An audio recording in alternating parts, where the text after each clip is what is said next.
지금까지 다사다난한 인생을 살았지만 이제야 제 인생의 큰 문제들을 해결하고 속 시원히 살아갈 수 있게 되었어요. 참으로 험난했고 참으로 무거웠지만 지금은 모든 것이 다 해결이 되어 너무나 가벼운 삶을 살고 있는데요.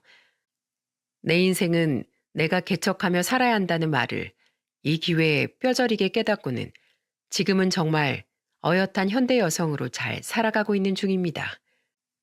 그럼 제가 왜 어떻게 해서 어떤 인간들에게 복수를 하게 되었고 지금 이렇게 당당한 여자로 엄마로 지낼 수 있게 되었는지에 대해 이야기를 해보겠습니다. 먼저 제 친정에 대해 소개를 해보겠습니다. 저희 집은 좀 특이한데요. 저는 아버지 이름도 모릅니다. 왜냐하면 제가 태어나기도 전 아빠는 사고로 돌아가셨거든요. 아빠가 돌아가셨어도 엄마는 저에게 정말 잘하셨던 것 같아요. 왜냐하면 엄마에 대한 기억도 거의 없긴 하지만 아주 짧은 기억일지라도 엄마에게 받은 사랑이 여전히 제 가슴 깊은 곳에 남아있거든요. 엄마는 항상 저를 꼭 안고 자는 걸 좋아하셨고 항상 딸 바라기라고 말해도 좋을 만큼 절 끔찍하게 여기며 챙겨주셨어요. 그리고 그런 엄마가 저도 너무 좋았습니다. 엄마만 있으면 세상을 다 가진 기분이었죠. 하지만 그 기분을 누릴 수 있었던 것도 그리 오래 가지 못했습니다. 왜냐하면 제가 9살 때 엄마에게 갑작스러운 유방암이 찾아왔고 항암 치료까지 했지만 결국에 엄마는 더 견디지 못하시고 세상을 떠나버리고 말았어요. 그리고 지금도 생생하게 기억나는 엄마의 장례식장의 모습이 있는데요. 엄마에게는 형제가 오빠 여동생이 있었기에 저에겐 외삼촌과 이모가 있었습니다. 근데 이 둘을 중심으로 장례식장에서 나를 누가 키우느냐에 대해 토론이 벌어지더라고요. 그때 거기에서 절 데리고 가겠다고 한 사람은 이모였습니다. 거의 고민도 하지 않고 이모와 이모부는 절 데리고 가겠다고 나섰어요. 특히 이모부가 이모보다도 더 먼저 나서서 이야기를 해주셨죠. 왜냐하면 그때 당시 외삼촌은 형편이 좀 어려운 상황이었기에 살림살이가 조금이라도 나았던 이모네가 얼른 나섰던 거였어요. 어차피 그때 당시 저에겐 선택권이라는 것이 없었기에 전 자연스럽게 이모네 집안으로 들어가서 살게 되었고 그때부터 저는 그들의 양육 속에서 정성껏 자랄 수 있었어요. 그때 당시 이모에게는 자녀가 둘이 있었는데 위로 오빠 한 명과 아래로 여동생 한 명이 있었습니다. 그때까지만 해도 그저 친척 오빠와 친척 동생에 불과했던 그들이 내 친가족이 되는 게 많이 어색하긴 했지만 모두가 절 지극 정성으로 돌봐주었기에 금방 적응할 수 있었어요. 오빠와 동생이랑은 늘 친척들끼리 모일 때마다 잘 놀았었기에 친해지는 건 어렵지 않았지만 이모와 이모부가 저의 엄마 아빠가 되는 게 좀 많이 어색하더라고요. 특히나 전 태어나서 한 번도 아빠라고 불러본 사람이 없었기 때문에 이모부를 아빠라고 부르는 게 상당히 뻘쭘했어요. 하지만 이모부는 저에게 너무나도 좋은 분이셨기에 아빠라고 부르기까지 걸린 시간이 그리 오래 걸리진 않았죠. 왜냐하면 제가 아빠라고 부르는 걸 많이 어색해 한다는 걸 안 이모부가 한 번은 저에게 이런 말을 해주셨거든요. 여진아, 이모부한테 아빠라고 부르는 게 많이 어색하지? 그럴 거야. 우리 여진이 원래 아빠가 일찍 돌아가셨으니 지금까지 한 번도 불러본 적이 없었으니까 말이야. 근데 우리 여진이한테 아빠에 대한 기억이 전혀 없어서 오히려 이 이모부는 다행이라는 생각이 들어. 왜냐하면 그 빈자리를 내가 하나하나 새롭게 채워줄 수 있으니까 말이야. 그리고 그 새로운 경험들과 기억들이 아, 아빠란 존재는 이런 거였구나. 이렇게 따뜻하고 이렇게 포근하고 이렇게 든든한 거였구나. 라고 느낄 수 있게 해주고 싶어. 이모부는 말이야. 여진이한테 정말 좋은 아빠가 되어줄 거야. 그러니까 여진인 천천히 자연스럽게 이모부를 아빠로 받아들여주면 돼.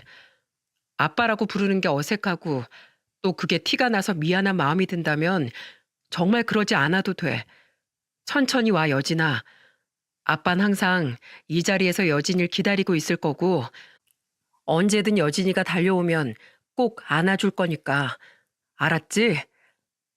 네, 아빠, 감사합니다. 그래, 우리 여진이, 아빠는 우리 여진이한테 친구 같은 아빠가 되어줄 거야. 그러니까 언제든 장난도 치고 편하게. 이모부이자 아빠였던 그분은 저에게 정말 좋은 사람이었습니다. 아빠는 저한테 이야기한 그대로 처음부터 끝까지 좋은 사람이었고, 저에게 말했던 말 그대로를 다 지켜주었어요. 지금도 기억이 나는 게 제가 가끔 이모였던 엄마에게 혼이 나면 한 번씩 풀이 죽어 있을 때가 있었는데, 그때마다 이모부는 늘 저를 데리고 나가서는 떡볶이를 사주곤 했어요. 이모부가 사주는 떡볶이는 정말 너무 맛있었고, 먹을 때마다 저에게 행복을 남겨주었습니다. 그분 덕분에 저는 아빠에 대한 사랑을 알게 되었고, 아빠라는 존재가 이렇게 든든한 존재구나, 라는 사실을 느끼며 자랄 수 있었어요. 저를 최선을 다해 키워준 아빠는 밤낮 없이 일을 하며 제가 남부럽지 않게 살 수 있도록 해주셨습니다. 그리고 그 아빠 덕분에 저는 대학교까지 잘 졸업할 수 있었죠. 제가 대학교도 졸업을 하고 돈을 버는 어엿한 성인이 되면 꼭 아빠를 모시고 여행도 가고 효도도 제대로 하면서 보답하면서 살아야겠다는 생각을 가지며 컸었는데 전 그 다짐을 지킬 수가 없었어요.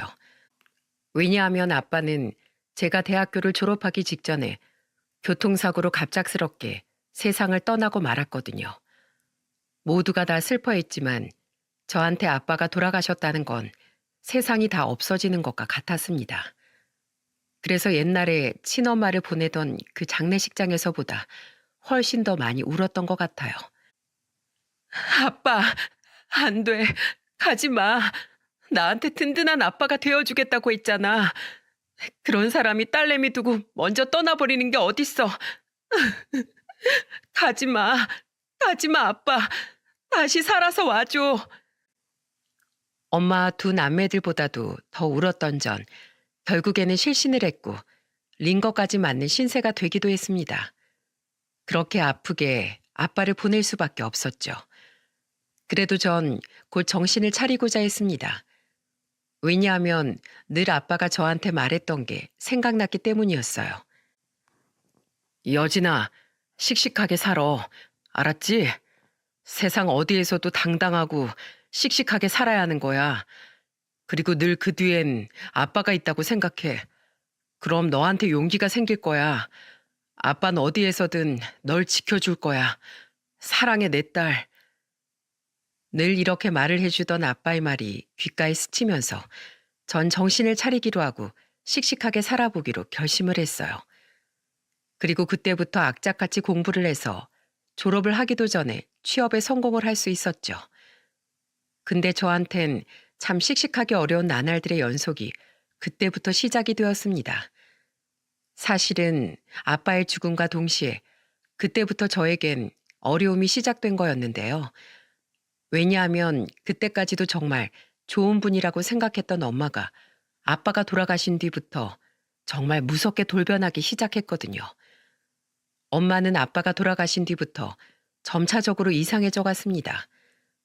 저희 3남매 중에 처음으로 제가 취직을 했는데 취직을 할 당시 엄마가 저한테 이런 소리를 하더라고요. 여진아, 너도 알다시피 이제 네 아빠도 없고 엄마는 평생 주부로만 살아서 돈 버는 방법도 취직도 어렵잖니. 안 그래도 여기저기 청소라도 해볼까 싶어 알아봤는데 그게 또 보통 일이 아니라더라. 내가 몸만 좀 괜찮아도 나가서 어떻게든 해보겠는데 너도 알지만 내가 무릎이 또 안 좋잖아. 그래서 말인데 네 오빠도 취직해서 자리 잡고 또 네 동생 대학교 졸업해서 취업할 때까진 네가 가장 노릇 좀 해야겠다. 그러니까 앞으로 너 월급 들어오는 거 있지? 그걸로 우리 집 살림 좀 보태고 나머지 뭐 너 용돈 쓰던가 그렇게 해라. 엄마는 자연스럽게 저에게 돈을 요구하기 시작했어요. 하지만 이때까지도 전 그게 당연한 소리로 들렸습니다. 아빠는 원래 두 분이서 같이 살면서도 엄마가 몸이 약하니까 늘 밖에서 일하지 말라고 말리셨거든요. 그 모습을 저도 봐오며 자랐기에 엄마가 일을 하는 건 무리라는 생각이 들었어요. 오빠도 군대 갔다 와서 대학교 졸업도 늦어지는 데다 취업이 마음먹은 대로 잘 되지 않았기에 힘든 시간들을 보내고 있었고, 막내도 마찬가지였기에 가장 노릇을 할 수 있는 사람은 저밖에 없었어요. 그래서 그때부터 전 제 월급의 절반 이상을 가족에게 보내고 그 나머지로 저축을 하고 알뜰살뜰하게 용돈을 만들어 지내곤 했죠. 그때 당시엔 돈이 조금만 있어도 살만했습니다. 물론 그때는 제가 사회초년생이었기에 그랬던 거고, 점점 시간이 지나면 지날수록 저에겐 남는 것 없이 대부분의 돈들이 다 친정으로 들어갔기에 제 생활이 힘들어지기 시작했어요. 하지만 나중에 가면 갈수록 엄마는 저를 가스라이팅하며 돈을 더 야금야금 빼내갔기에 지금 생각하면 참 괴물이 따로 없었다라는 생각이 듭니다. 그렇게 아빠 대신 이모 가족의 가장 노릇을 하며 지내는 시간 동안 세월이 꽤 많이 흘렀고, 오빠도 여동생도 취직은 다 했지만 제가 그들에게 보내는 돈은 줄어들지 않았어요. 아니, 오히려 제 월급이 올라가는 만큼 그들은 더 요구했기에 그들에게 들어가는 돈도 더 늘어났다고 볼 수 있겠네요.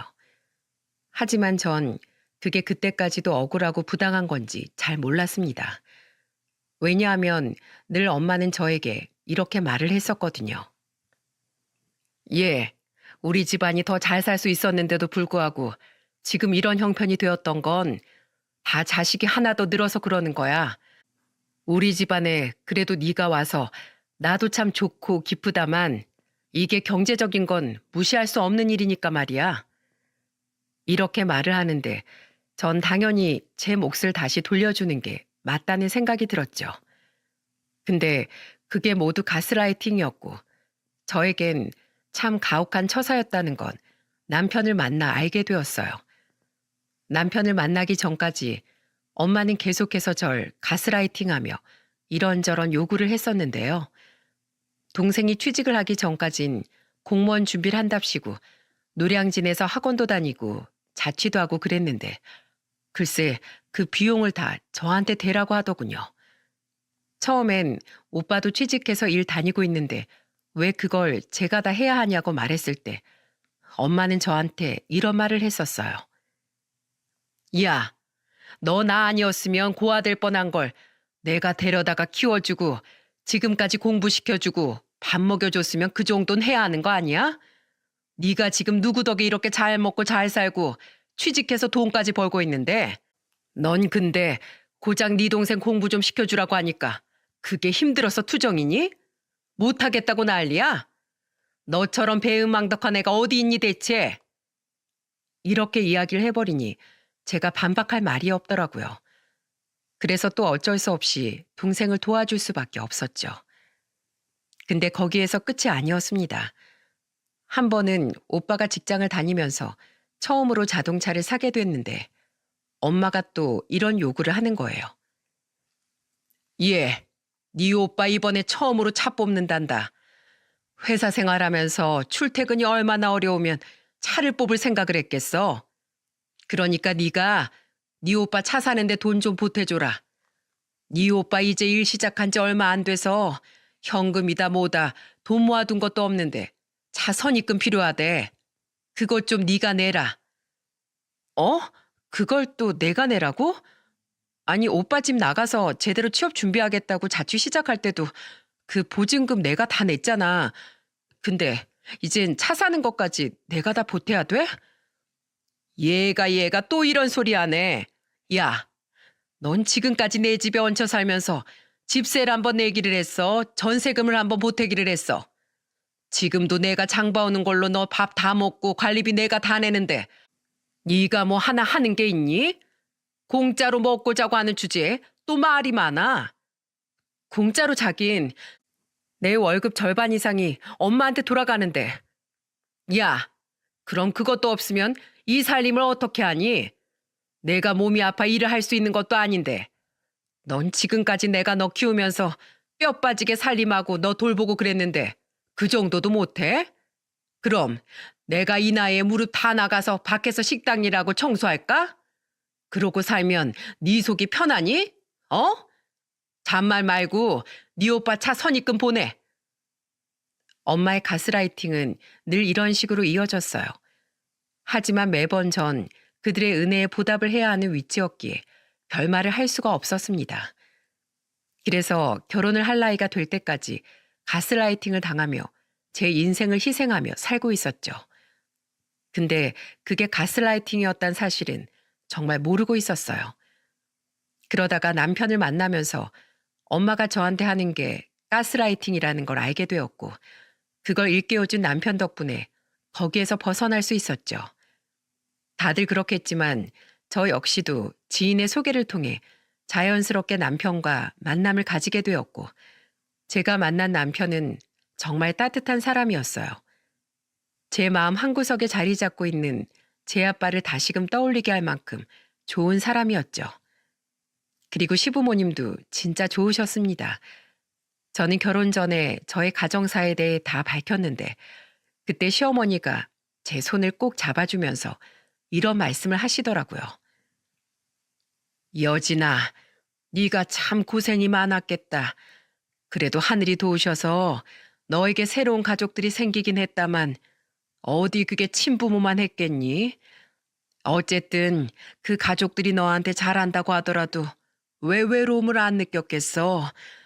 그런데도 이렇게 좋은 아이로 잘 큰 게 난 너무 대견하다. 나도, 아니 우리도 너한테 앞으로 좋은 가족이 되어주마. 그러니 나도 네 엄마라고 생각을 하고 네 시애비도 시애비라고 생각하지 말고 진짜 아빠라고 생각하면서 살아. 우리 그렇게 진짜 가족으로 잘 살아보자. 이렇게 말씀하시면서 제 손을 토닥여도 주시고 꼭 잡아도 주시는데 그 마음과 진심이 그대로 전해지더라고요. 그러니 전 참 복받은 사람이다 라는 생각이 들었죠. 시부모님도 절 진짜 자식으로 생각해서 오히려 저희 남편보다도 절 더 많이 챙겨주셨습니다. 반찬도 제가 좋아하는 반찬들로만 거의 해다 주시고 부부싸움을 할 때 가끔씩 하소연하느라 전화라면 매번 제 편에 서서 남편을 혼내주시거나 저를 많이 위로해주곤 하셨어요. 그리고 남편도 시부모님 못지않게 저한테 정말 잘했습니다. 제가 어떤 행동을 하든 나를 다 받아주고 나를 사랑해주는 사람들이라는 걸 알았기에 저도 그렇게 행동할 수 있었던 건데요. 그만큼 남편은 제가 자면 자는 대로 예쁘고 화를 내면 화내는 대로 예쁘다는 소리를 많이 해줬습니다. 그리고 이 남편 덕에 저는 엄마의 가스라이팅에서도 벗어날 수 있었고요. 남편은 결혼을 하면서 저한테 이런 말을 한 적이 있었어요. 지금 당신 어머니가 당신한테 하는 것들 이젠 벗어나자. 당신 할 만큼 충분히 했어. 그러니까 이제는 우리 인생은 우리 인생답게 살자고. 내가 도와줄게. 저는 남편의 이 말이 든든하게 다가왔고 실제로 남편 덕분에 그 지옥에서 벗어날 수 있을 것 같았죠. 근데 제가 생각했던 것보다 엄마는 훨씬 더 무서운 사람이었어요.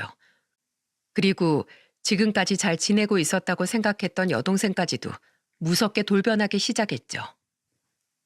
남편과 결혼을 한 이후엔 아무래도 돈이 다 제 것도 아니고 남편과 경제권을 함께 가지면서 서로 상의하에 돈을 써야 했기에 그들이 돈을 다 보내달라고 하는 대로 제가 다 보내줄 수가 없는 노릇이었어요.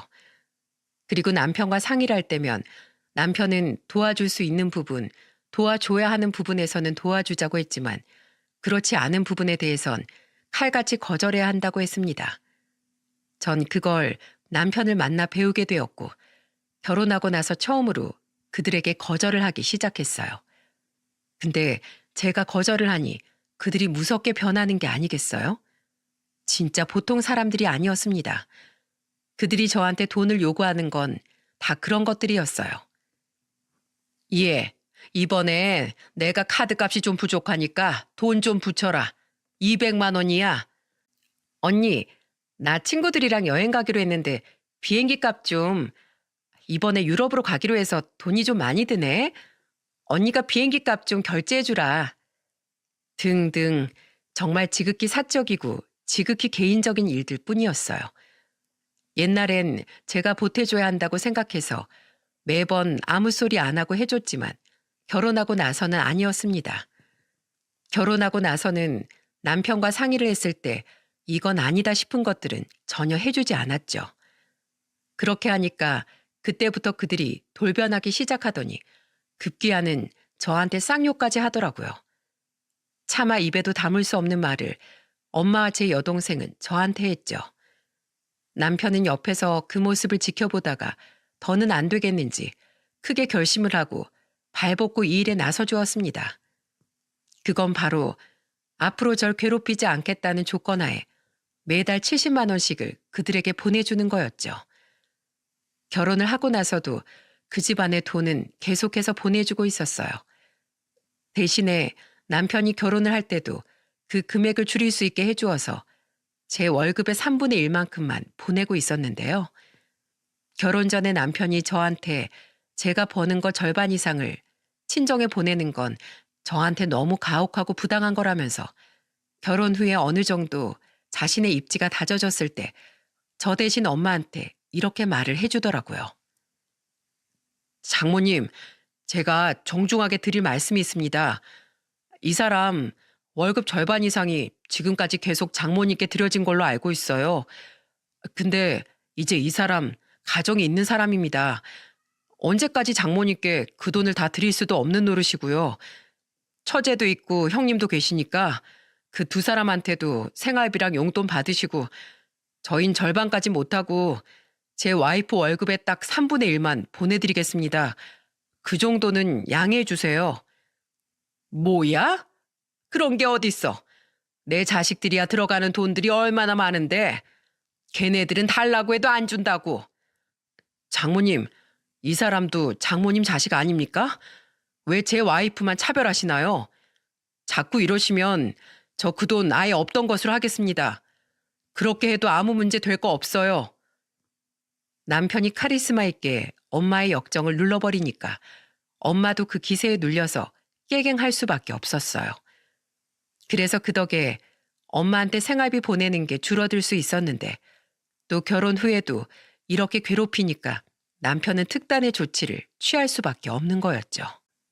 이번에도 역시나 남편의 기세에 눌려 엄마는 아무런 말도 할 수 없었고 그때부터 시작해서 원래 보내던 금액에서 딱 70만 원을 더 더해 엄마한테 보내주고 있었어요. 그 뒤로는 나름 친정에 시달리지 않으며 평온한 생활을 보낼 수 있었습니다. 또 그 덕에 제 결혼 생활도 너무 행복했어요. 남편은 계속해서 절 사랑해주고 아껴주었고 남편의 사랑을 받으며 10년을 진짜 잘 살았죠. 저희는 부부 금슬도 좋았는데요. 처음엔 쌍둥이 남매를 출산하고 그 다음엔 딸을 낳아 3명의 자녀까지 키우고 있었습니다. 아이들도 잘 크고 있고 남편도 저도 성실하게 일을 하면서 잘 지내고 있었기에 이대로만 산다면 이제 제 인생은 정말로 꽃이 피어 행복한 길로만 가게 되는 거구나 라는 생각이 들 정도였습니다. 근데 그 생각이 또 그리 오래가지 못했네요. 왜냐하면 저에게 너무나 큰 시련과 고통의 시간이 찾아오게 되었거든요. 저는 평소에 촉이 좋다는 말을 정말 많이 듣고 살았어요. 제 주변 사람들이 넌 진짜 돗자리 깔아도 충분히 잘할 거다. 이런 말을 많이 할 정도로 감도 좋고 촉이 좋아서 제가 뭔가 있다 싶어서 그 주변을 살피면 진짜로 꼭 무슨 일이 있더라고요. 그때도 마찬가지였습니다.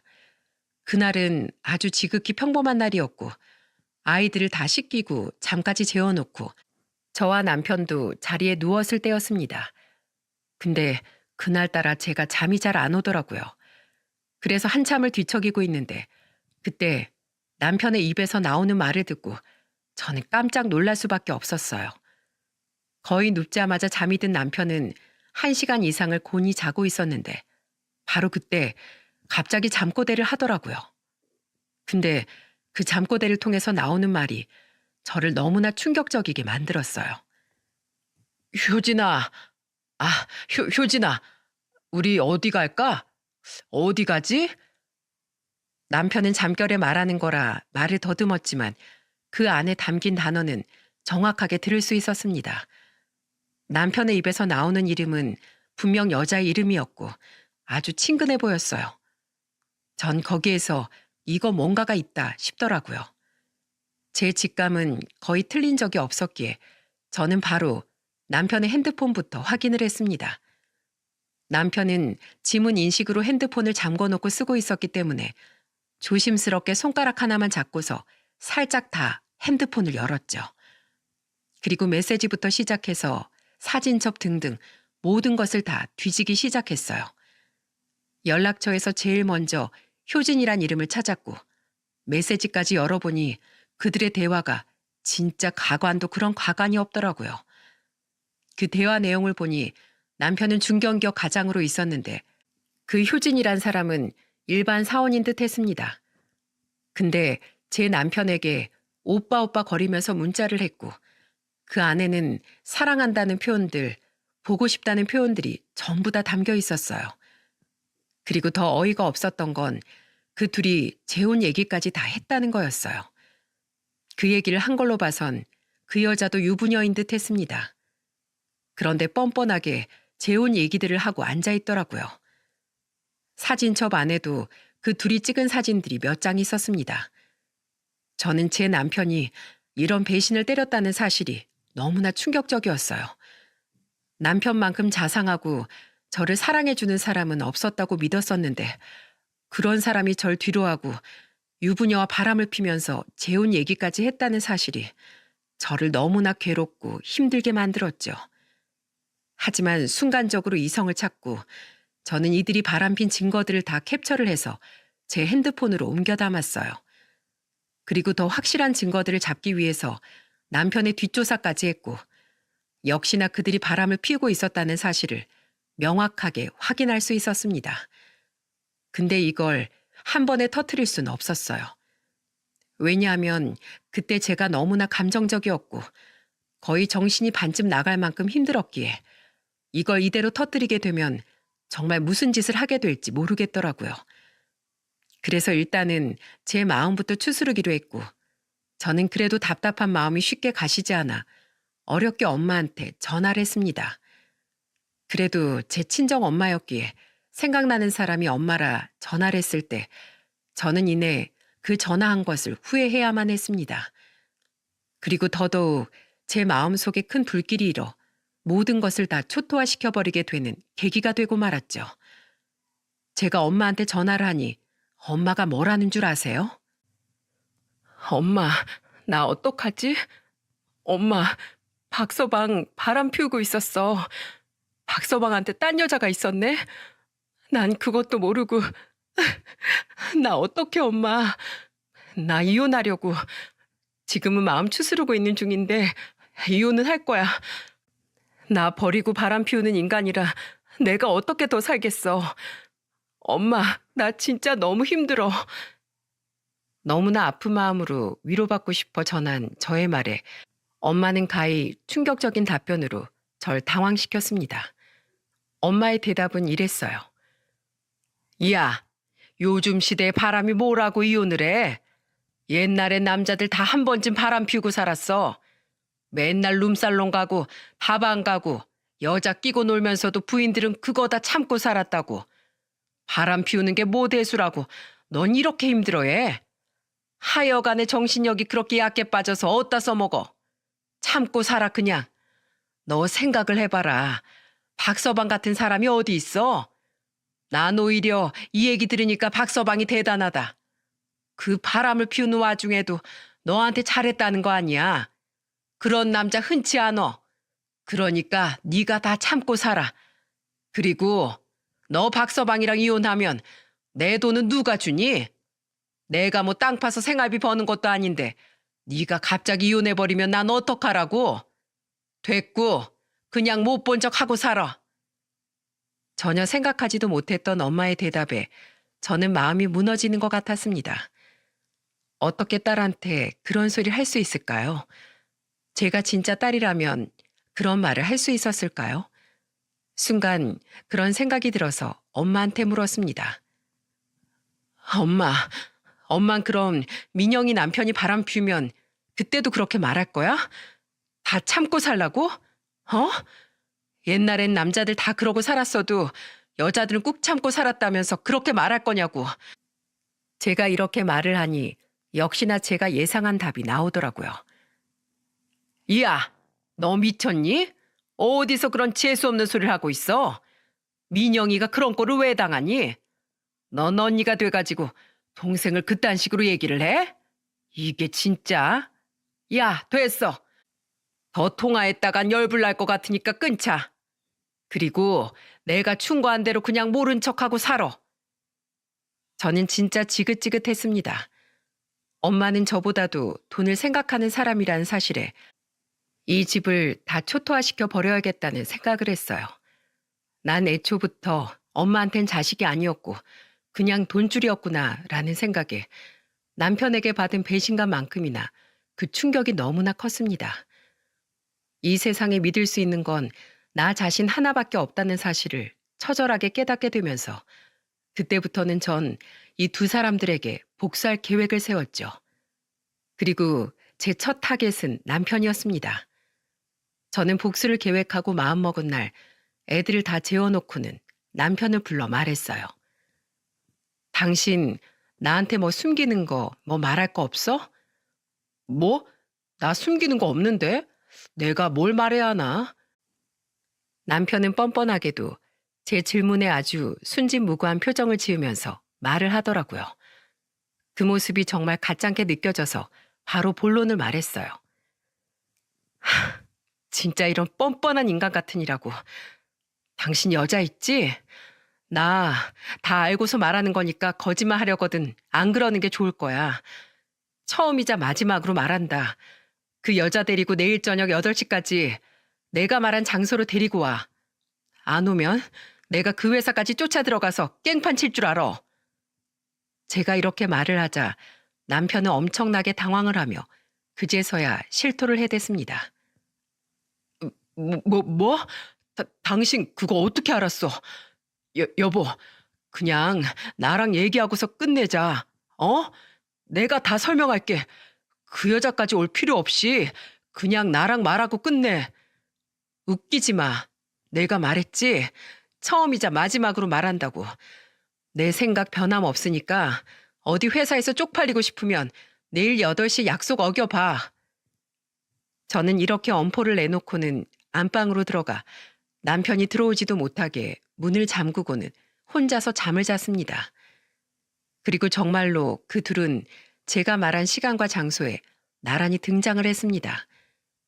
그 등장을 할 때부터 그 인간들은 바르르 떨고 있었고 특히나 그 여자는 눈물까지 뚝뚝 흘려가며 얼굴을 보였죠. 그리고 절 보자마자 그 여자는 무릎을 꿇으며 말했어요. 제발 여진 씨 한 번만 봐주세요.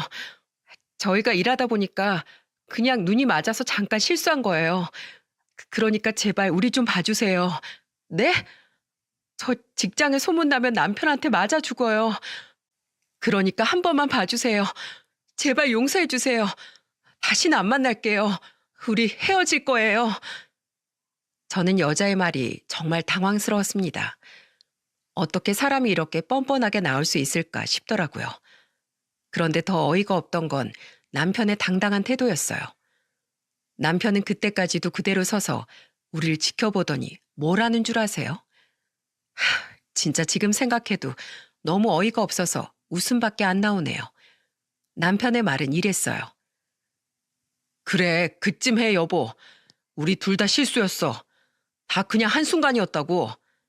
그리고 내가 당신한테 걸린 게 뭐 여러 번 있었던 것도 아니고 처음인데 그것도 이해 못 해줘? 우리 사이가 그것밖에 안 돼? 남편의 말에 저는 진짜 너무 어이가 없어서 헛웃음이 날 지경이었어요. 하지만 또 괘씸한 마음이 들어 말했죠. 뭐야? 야, 너 그럼 나한테 걸리지만 않았으면 계속해서 바람 피웠겠네? 내가 보니까 니네 둘이 만난 게 10개월도 넘어. 근데 한순간에 실수였다고? 처음이었다고? 야, 여기가 미국이야? 여기가 유럽이나 되냐고. 그 사람들도 바람 피우면 싸우고 이혼하고 다 해. 너처럼 그렇게 프리하게 안 산다고. 이봐요, 김효진 씨. 당신 내 이름까지 다 알고 있는 거 보니까 내 남편이랑도 꽤나 깊은 사이였던 것 같은데 당신 남편 몰래 이러는 거 양심이 안 찔려? 어? 어떻게 그게 그냥 사라져? 인간 말종 같으니라고. 여진 씨, 정말 미안해요. 내가 잘못했어요. 남편도 진짜 모르고 저 거기 힘들게 들어간 회사인 만큼 직장 생활도 잘하고 싶어요. 그러니까 제발 묻어주시고 용서해주세요. 이 여자는 제게 두 손까지 빌어가며 말했어요.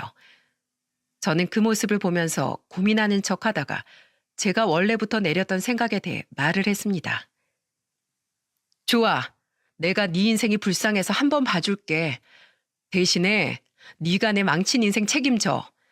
나 이 인간이랑 이혼할 거야. 이 이혼 순전히 다 너 때문에 하는 거잖아. 자, 말해봐. 내 인생 너 어떻게 책임질래? 딱 봐도 각 나오지? 위자료 줘야겠지? 여기에서 딱 말해. 너 나한테 위자료 얼마 줄래? 네? 위자료요? 여자는 제가 꺼낸 위자료에 대해 고민을 하는 듯 하더니 스스로 금액을 결정해 말을 하더라고요. 5천만 원 드릴게요. 그거면 될까요? 그거 드릴 테니까 제발 좀 용서해 주세요. 내 인생 망치고 나한테 정신적인 피해 준 거에 비하면 그 돈 껌값이야. 자, 당신도 말해. 당신은 나한테 뭐 해줄래? 이 여잔 나한테 5천만 원 준대. 남편도 이내 제 말에 고민을 한참 하는 듯 했습니다. 그리고 남편은 저에게 현재 살고 있는 아파트를 아이들 양육권과 함께 주겠다고 하더라고요. 저는 이들의 대답을 들으면서 정말이지 씁쓸하기 그지없었어요. 그래도 제가 요구한 대로 순순히 말을 듣길래 저도 마음을 굳혔습니다. 마음 같아선 당장이라도 회사에 쫓아 들어가 이 인간들의 실체에 대해 다 까발리고 잘리게 하고 싶은 마음이 굴뚝 같았지만 전 그러지 않았습니다. 왜냐하면 제가 그렇게 깽판을 쳐서 남편 놈이 회사에서 잘리면 남편이 약속한 양육비를 저에게 주기가 어려워지기 때문이었죠. 아주 단순한 이유였지만 저한테는 중요한 이유였기에 꾹 참았던 거예요. 마음 같아선 정말 깽판을 치고 싶었지만 저한텐 책임지고 키워야 할 애들이 3명이나 있었기에 꾹 참을 수밖에 없었죠. 대신에 이대로 이들을 곧게 보내줄 수는 없어서 마지막으로 조건을 하나 더 내걸었습니다. 좋아. 너네들 의견대로 내가 해줄게. 대신 하나 더 조건이 있어. 니들 앞으로 인생 그딴 식으로 살지 마. 당신은 우리 애들한테 절대로 부끄러운 인간, 절대로 내 애들이 창피할 만한 아빠 되지 않도록 이 여자랑 헤어져. 김효진 당신도 가정으로 돌아가. 그리고 둘이 다시는 험한 짓 쓸데없는 짓 하지 말고 깨끗하고 정직하게 살아. 알았어? 네, 알았어요. 그렇게 할게요. 정말로 헤어지고 다시는 안 만날게요. 둘이 또 한 번만 나한테 걸려봐. 그럼 난 당신들 가만히 안 둘 거니까. 그렇게 저는 그들과 헤어지고 남편과는 이혼 절차를 밟게 되었습니다. 남편과 이혼을 하면서는 시댁의 모든 사실을 다 그대로 이야기를 했어요. 역시나 좋은 분들이셨던 시부모님은 바로 자신의 아들을 퍽퍽 때려가며 화를 내시더라고요. 이 아이 인간 같지도 않은 거사. 네가 어떻게 네 와이프를 두고 그런 짓을 벌여. 어떻게 처자식을 두고 그딴 짓을 벌이냐고. 됐다. 이제 넌 내 자식 아니다. 호적에서 파버릴 거니까 그렇게 알아. 나한테는 너보다 내 며느리랑 내 손주들이 더 중요해. 얘네들이 내 자식들이니까 네가 내 호적에서 나가. 알았어? 아이고. 내가 자식을 대체 어떻게 키운 거야? 어떻게? 아이고. 시어머니는 거의 정신을 못 차릴 만큼 눈물을 흘리시며 자식을 잘못 키웠다며 자신의 가슴을 퍽퍽 치셨고 시아버지는 남편의 온몸을 두들겨 패며 호적에서 파버리겠다고 호통을 치셨어요. 남편은 아무 소리도 못하고 그저 고개만 푹 숙이고 있을 뿐이었습니다. 그 모습을 보면서 마음이 너무나 아팠지만 그 두 분을 놓고 남편과 헤어질 수밖에 없었습니다. 제 시부모님도 제 마음을 다 이해하셨기에 저에게 연신 미안하다고 하시며 저를 보내주셨어요. 그렇게 전 그 인간과 깨끗하게 이혼을 하고 거기에 다 끝나는 줄 알았죠. 근데 아니었어요. 그 인간들이 제가 잠깐 간 백화점에서 또 팔짱을 끼고 다니는 모습이 포착됐거든요. 저는 바로 증거 사진을 또 찍고 제가 가지고 있던 모든 증거들을 다 뽑아서 남편의 내연녀 집에 등기로 보냈습니다. 그 안에는 제 연락처를 남겨두었는데 그 등기를 본 내연녀 남편이 저에게 연락을 했고 저는 지금까지 있었던 일들, 제가 알고 있는 모든 사실들을 다 전해주었어요. 그리고 그렇게 그 여자는 자신의 남편에게 초박살이나 결국에는 직장까지 그만두게 된 듯 하더라고요. 다행인 건지 모르겠지만 그 여자는 그 직장을 그만두는 조건으로 남편과 가정을 지킬 수 있었고 그때 철저하게 외면당하고 혼자가 된 건 제 남편이었습니다. 결국 남편은 저한테도 버림을 받고 상간녀한테도 버림을 받게 된 거였죠. 그래서 그때부터 허구한 날 저한테 술 마시고 전화해서는 외롭다, 애들 보고 싶다라고 말을 하면서 수작을 부렸지만 절대로 받아주지 않았어요. 결국 남편은 철저하게 혼자가 되었고 시댁 쪽에서도 받아주지 않아 지금은 혼자 오피스텔에서 살고 있는 것 같더라고요. 아주 쓸쓸하게 말입니다. 그건 다 자신이 자처한 일이기 때문에 저는 전혀 불쌍하지 않았습니다. 그냥 그게 바람핀 자의 최후의 모습이었어요. 그 뒤로 저는 아이들과 지내고 있습니다. 남편이 남겨놓은 아파트를 팔고서 저는 다른 곳으로 이사를 가서 아이들 셋과만 지내고 있는데요. 저는 여기에서 친정과도 인연을 끊고 지내고 있습니다. 왜냐하면 남편과 이혼하고 나서 이제는 또 대놓고 저한테 돈을 요구하는 친정에게 전 아예 그때부터 경제적인 지원을 다 끊어버렸습니다. 그러면서 말했어요. 앞으로 다신 나한테 돈 달라는 소리 하지 마. 나는 당신들한테 줄 돈 없어. 내가 조금이라도 진짜 자식으로 여겨졌다면 당신 나한테 그렇게 못해. 뭐? 참고 살라고? 그깟 돈 70만 원 때문에 딸을 바람 피우는 놈한테 팔아넘겨? 당신은 엄마도 아니야. 아빠 돌아가신 그 순간부터 당신은 날 자식으로 생각도 안 했던 거야. 앞으로 또 돈 얘기 꺼낼 거면 나한테 연락하지 마. 이게? 야, 네가 우리 없으면 어떻게 산다고 연락을 하지 말라. 돈 얘기 꺼내지 말라. 감히 그런 건방진 말을 해? 네가 혼자서 잘 살아갈 수 있을 것 같아? 그나마 나나 니네 형제가 있었으니까 너 지금까지 그렇게 살 수 있었던 거야. 웃기지 마. 그래, 몸은 집이 있으니 편하게 살 수 있었겠지. 근데 내가 지금까지 엄마한테 그리고 오빠랑 쟤한테 들어간 돈이 얼만데 그 돈 가족이란 이름 하에 나한테서 얼마나 뺏어갔어. 나 할 만큼 했어. 당신들한테 줄 만큼 주고 뜯길 만큼 뜯겼다고. 그러니까 다시 나한테 연락하지 마. 저는 이렇게 말을 하고는 친정을 뛰쳐나왔습니다. 그 뒤로도 그 둘은 저한테 쌍욕을 해가며 전화를 했습니다. 물론 모든 욕들 뒤에는 돈을 내놓으라는 거였죠. 근데 전 일절 보내주지 않았어요. 정말 가족을 잃고 내가 다시 고아가 되더라도 이제 더는 당하고 살지 않기로 마음을 먹었기 때문에 그들의 요구를 전혀 받아주지 않았습니다. 그랬더니 그제서야 자세가 바뀌면서 나중엔 어떻게 나오는지 아세요?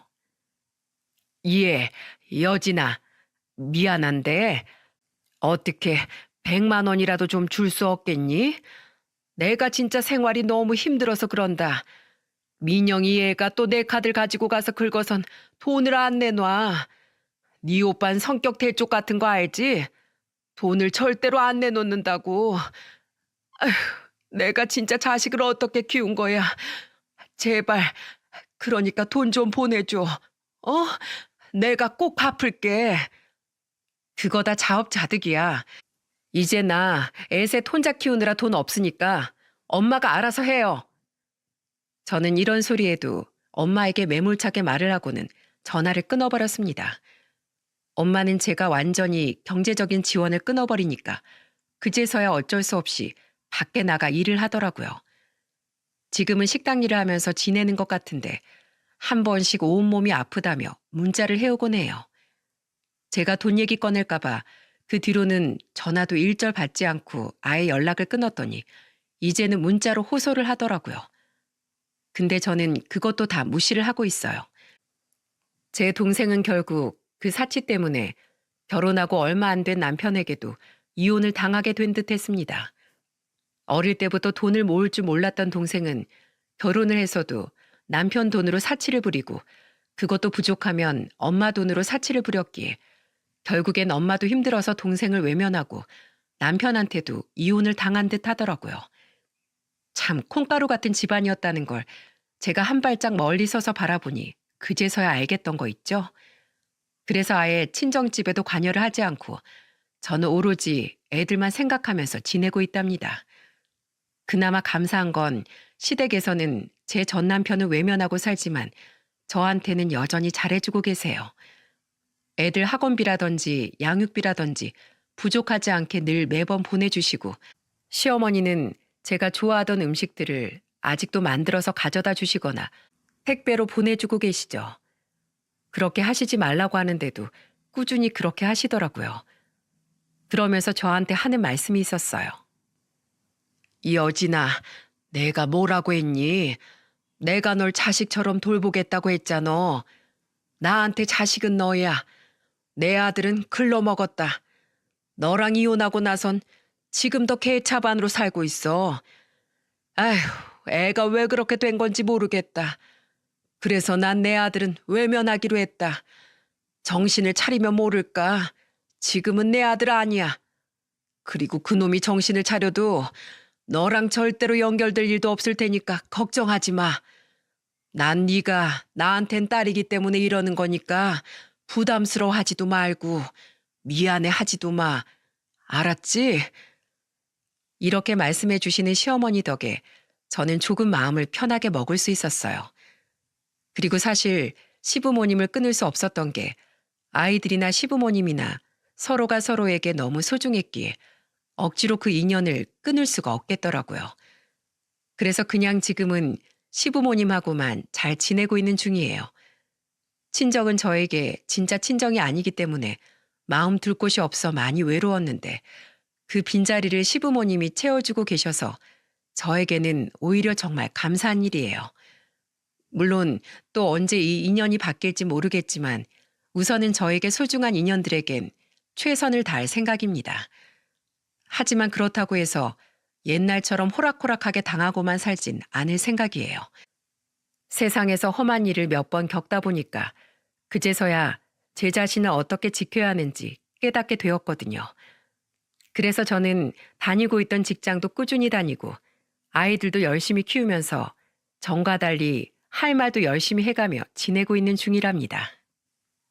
그랬더니 움츠러들어 살았던 제 인생이 펴지는 것 같더라고요. 그래서 지금은 얼마나 행복한지 모릅니다.